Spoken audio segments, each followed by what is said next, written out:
may God bless the reading of His Word. In order for us to start the journey to the treasure house, in order for us to start any journey, we need to get out of our Father's house.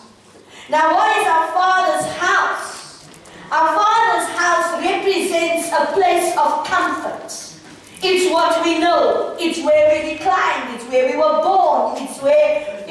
We know the culture. We know the traditions. We know, it's a place of known and well-known place.